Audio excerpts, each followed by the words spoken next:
अब ये वाला जो चैप्टर है आपका सेंटेंस, ये देखिए आपके बेसिक जानकारी के लिए बहुत ज्यादा जरूरी है, जो आपके आगे के इंग्लिश ग्रामर के बेस को मजबूत करेगा। इसलिए वीडियो में लास्ट तक बने रहिएगा और समझिएगा कि सेंटेंस होता क्या है, सेंटेंस बनाते कैसे हैं।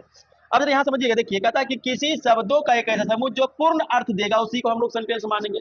जैसे मान लीजिए कि यहाँ पर देखिए एक चेयर है, कुर्सी। अगर चेयर का सेंटेंस हम लोग बनाते हैं तो क्या बना सकते हैं, जैसे दिस इज ए चेयर, यह एक कुर्सी है। दिस इज माई चेयर, यह मेरी कुर्सी है। This chair is made of iron, यह कुर्सी लोहे की बनी है। या फिर give me a chair to sit on, मुझे एक कुर्सी दीजिए बैठने के लिए।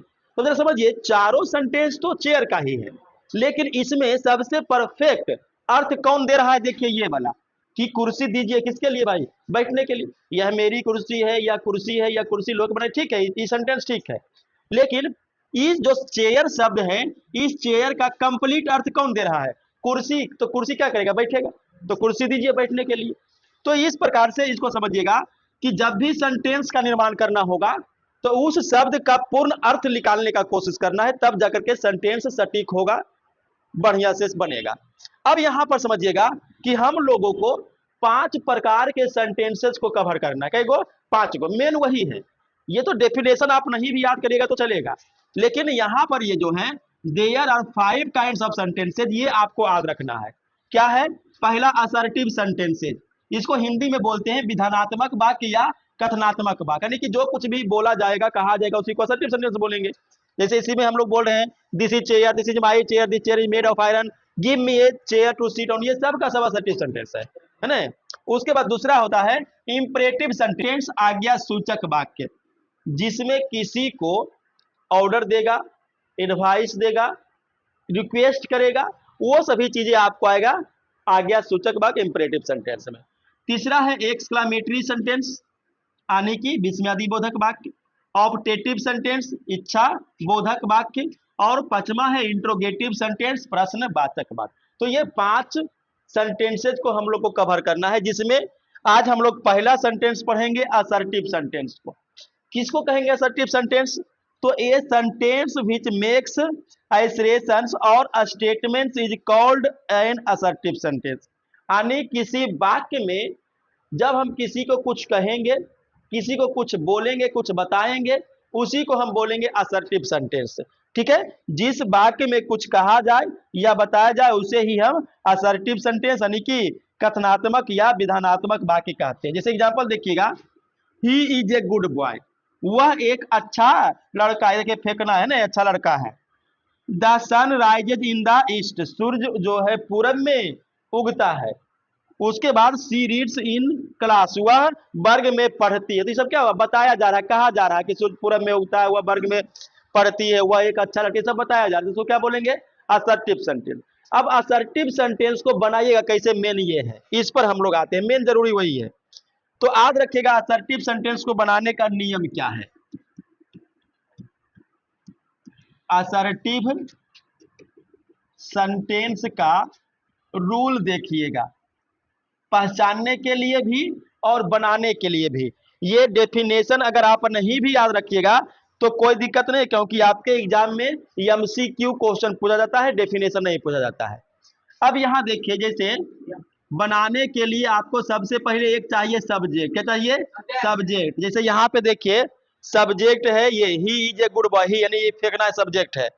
उसके बाद दूसरा आपको चाहिए वर्ब, क्या चाहिए, वर्ब। जैसे यहाँ देखिए इज वर्ब है, राइजेज वर्ब है, रीड्स क्या है, वर्ब है। उसके बाद आपको चाहिए ऑब्जेक्ट। तो एक असर्टिव सेंटेंस बनाने के लिए ये 3 चीजें आपको कम से कम चाहिए, सब्जेक्ट, वर्ब और ऑब्जेक्ट। जिसमें वर्ब आपको लगाना है टेंस के हिसाब से। टेंस आप लोग पहले पढ़ चुके हैं। जैसे सूर्य पूरब में उगता है तो राइजेज लगा हुआ है, क्या लगा हुआ है, राइजेज। वही रहेगा कि वह दौड़ रहा है तो रनिंग लगाना पड़ेगा, मैं पढ़ा रहा हूं टीचिंग लगाना पड़ेगा। ठीक है, तो इस तरह से जो भी वर्ब रहेगा वो टेंस के हिसाब से आपको लगाना पड़ेगा। क्लियर है यहाँ तक। जैसे एग्जांपल अगर देखिएगा, जैसे इजी देखिए, लड़के परीक्षा पास कर चुके हैं, अब यहाँ देखिए, लड़के परीक्षा पास कर चुके थे, क्या हो रहा है, ये कहा जा रहा है या बताया जा रहा है, तो इसी को हम बोलेंगे असर्टिव सेंटेंस। अब असर्टिव को बनाने का तरीका क्या है, पहले सब्जेक्ट लड़के, द बॉयज, अब वर्ब देना है, तो वर्ब आपको टेंस के हिसाब से देना, पास कर चुके हैं, प्रेजेंट परफेक्ट टेंस है ये, क्या है, प्रेजेंट परफेक्ट टेंस। तो प्रेजेंट परफेक्ट में क्या लगता है, हैव और PV3, हैव और PV3, एक वचन रहेगा तो हैज लगाइएगा, PV3, ये आपको, ये मेन आपको ये वर्ब, ये जो वर्ब है ये आपको याद रखना है टेंस के हिसाब से।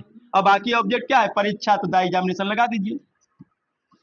मेन आप लोग कहाँ फंसिएगा, मेन आप लोग यहाँ फंसिएगा वर्ब में, ठीक है। तो पीछे वाला जो टॉपिक है tense, modal, auxiliary verb, time and tense, जो भी है उसको कंप्लीट कीजिए, वर्ब कभी नहीं गलत होगा, ठीक है। चलिए, ये तो हो गया असर्टिव सेंटेंस के लिए बनाने का तरीका, और असर्टिव सेंटेंस कहेंगे किसको, तो ऐसा कीजिए। अच्छा, एक सेंटेंस और देख लेते हैं, उसके बाद आगे बढ़ेंगे इसमें। दूसरा देखिए, हम लोगों को पढ़ना है इंपरेटिव सेंटेंस, इसका स्कोप बहुत ज्यादा है, ठीक है। इंपरेटिव सेंटेंस में क्या होगा, देखिए, the sentence that shows order, यानी वैसा वाक्य जिससे आदेश का बोध हो, जब किसी को आदेश देना होगा, या फिर एडवाइस, किसी को सलाह देना होगा, या फिर प्रोहाइबिशन, किसी को मना करना होगा, या फिर रिक्वेस्ट, अनुरोध करना होगा, तब हम उसको बोलेंगे इंपरेटिव सेंटेंस। यानी वैसा वाक्य जिससे आदेश का, सलाह का, मनाहट का, अनुरोध का बोध होगा, उसी को हम क्या बोलेंगे, आज्ञा सूचक वाक्य, अंग्रेजी में इंपरेटिव सेंटेंस। तो इसको बनाने का तरीका भी अलग अलग आएगा, ध्यान दीजिएगा, बनाने का तरीका भी क्या आएगा, अलग अलग।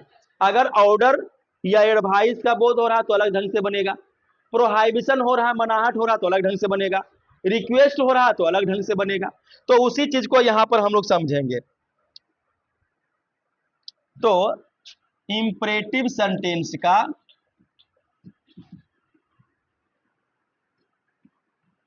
मेन रूल देखिएगा, परिभाषा नहीं भी याद रखिए, कोई दिक्कत नहीं है। रूल इसका बनेगा, पहला, व्हेन सोज ऑर्डर और एडवाइस, ध्यान दीजिएगा।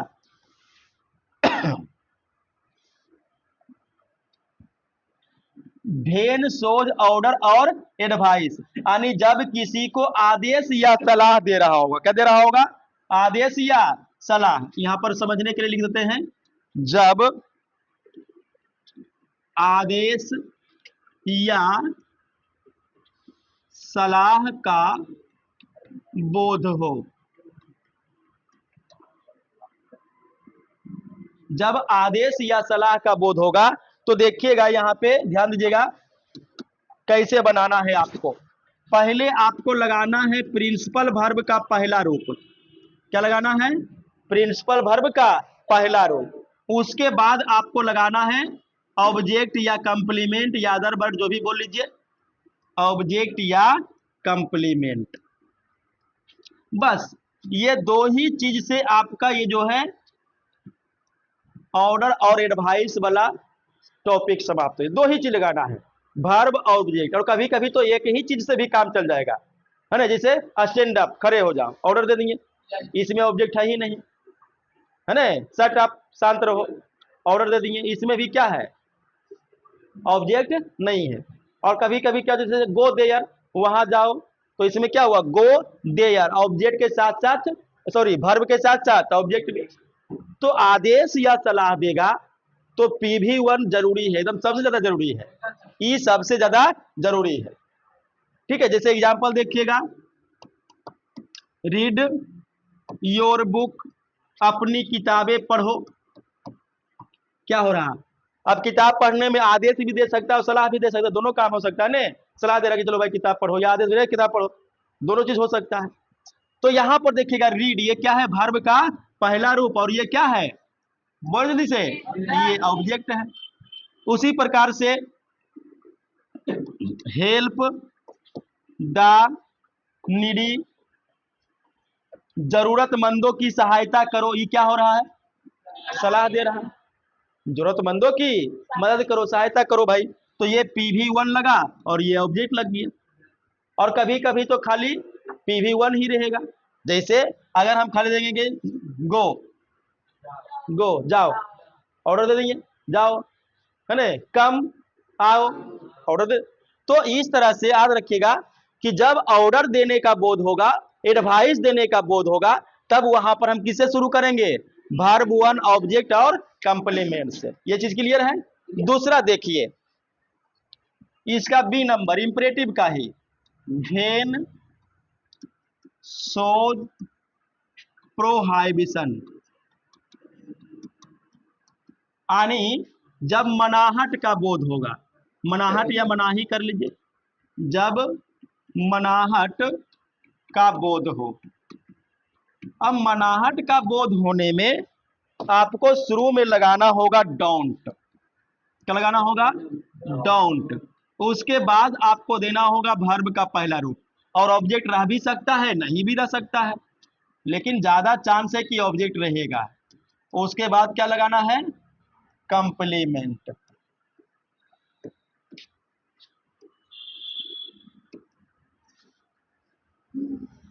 ये देखिए जब मनाहट का बोध होगा, है ना, जैसे डोंट टेल ए लाई, झूठ मत बोलो, मना कर रहा है ना, डोंट रन इन द सन, धूप में मत दौड़ो, मना कर रहा है ना, डोंट क्राई, चिल्लाओ मत।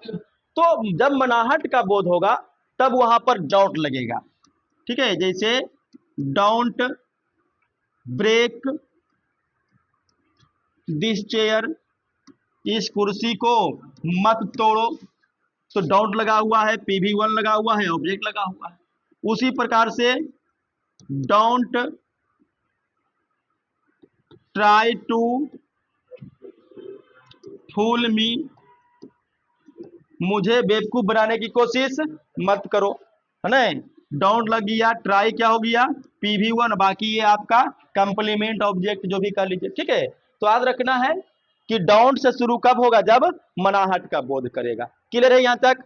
उसके बाद लास्ट इसी का देखिएगा, इंपरेटिव का ही C number, when shows request, जब अनुरोध करेगा।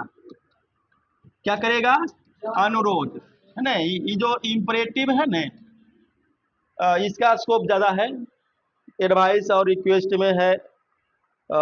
एडवाइस और क्या था, ऑर्डर था, प्रोहाइबिशन था, और ये रिक्वेस्ट है। अब रिक्वेस्ट वाला में क्या चलेगा ये देखिएगा। तो पहले आपको लगाना होगा प्लीज। जैसे किसी से अनुरोध करते तो क्या करते हैं, प्लीज बोलते कि नहीं बोलते, है ना, कि मारना शुरू कर देते हैं। पहले प्लीज बोलिएगा ना, प्लीज या फिर काइंडली। अब प्लीज या काइंडली में क्या, देखिए दोनों मने होगा अनुरोध करना। प्लीज कब लगेगा, जब अनुरोध ऐसे ही नॉर्मल रहेगा, और जब अनुरोध पूरा एकदम ज्यादा हो जाएगा, एकदम गिड़गिड़ाहट के साथ एकदम कर दे भाई बा, तब वहां पर क्या लगेगा, काइंडली लगेगा, है ना। उसके बाद वर्ब का पहला रूप, यानी अनुरोध जब ज्यादा हो जाएगा तब क्या लगेगा, काइंडली। अनुरोध कम रहेगा तब प्लीज लगेगा। उसके बाद PV1, और फिर ऑब्जेक्ट। जैसे एग्जांपल देखिए, कृपया मेरी मदद कीजिए। तो यहां पर देखिए अनुरोध हो रहा है कि नहीं, और यही कर देंगे हम कि दया करके मुझे 500 रुपये दें। अब देखो यहां भी अनुरोध कर रहा है, यहां भी अनुरोध कर रहा है, लेकिन दोनों में अंतर क्या है, कृपया मेरी मदद कीजिए तो ये फॉर्मली इसी तरह हो रहा है, लेकिन दया करके मुझे 500 रुपये दीजिए, क्या हो रहा है, ये अनुरोध थोड़ा सा ज्यादा हो रहा है, नर्म अनुरोध हो रहा है। तो वहां पर हम लोग लगाएंगे काइंडली।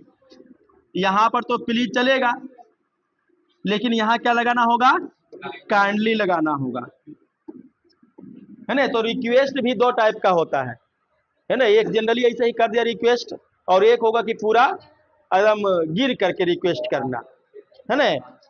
तो काइंडली, फिर वर्ब क्या है, मदद करना का, हेल्प, और ऑब्जेक्ट मी।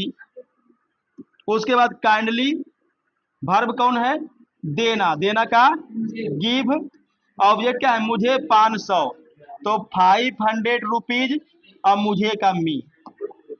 ठीक है, तो आज हम लोग इस वीडियो में